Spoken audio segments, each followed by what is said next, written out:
واحد حقیقی حکمت یہ ہے کہ آپ یہ جان لیں کہ آپ کچھ نہیں جانتے۔ مصروف زندگی کے بانجھ پن سے بچو۔ شادی ضرور کریں۔ اگر آپ کو اچھی بیوی مل گئی تو آپ کو خوشی ملے گی، اور اگر آپ کو بری ملی تو آپ فلسفی بن جائیں گے۔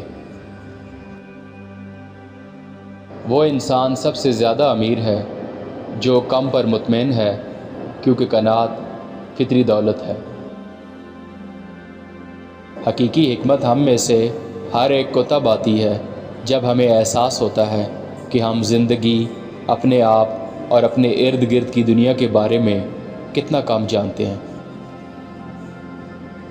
تحقیق اور مشاہدے کے بغیر زندگی جینے کے قابل نہیں ہے۔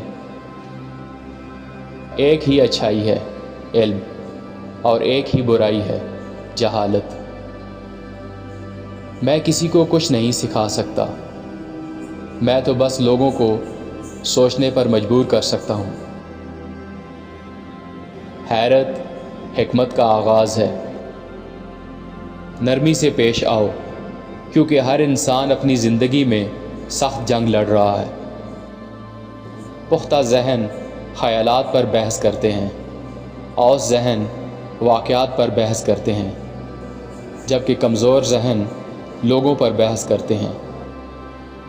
تعلیم کا مقصد تمہارے اندر شعلے کو روشن کرنا ہے، برتن بھرنا نہیں۔ دوستی کے رشتے میں آہستہ آہستہ داخل ہوں، لیکن جب آپ اس میں داخل ہو جائیں تو ثابت قدم رہیں۔ اگر کوئی اس پر راضی نہیں ہے جو اس کے پاس ہے، تو وہ اس پر بھی راضی نہیں ہوگا جو وہ چاہتا ہے کہ اسے ملے۔ موت تمام انسانی نعمتوں میں سب سے بڑی نعمت ہے۔ حسد روح کا السر ہے۔ اگر کسی آدمی کو اپنے مال پر گھمنڈ ہو تو اس کی تعریف اس وقت تک نہ کی جائے جب تک یہ معلوم نہ ہو جائے کہ وہ اس مال کو کس طرح سے استعمال کرتا ہے۔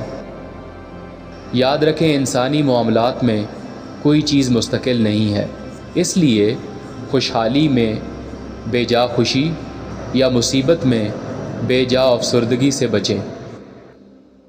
ان لوگوں کو اپنا خیر خواہ مت سمجھو جو تمہارے ہر قول و فعل کی تعریف کرتے ہیں، بلکہ ان کو اپنا سمجھو جو نرمی سے تمہاری غلطیوں پر تنقید کرتے ہیں۔ تمہیں زندہ رہنے کے لیے کھانا چاہیے، نہ کہ کھانے کے لیے زندہ رہنا چاہیے۔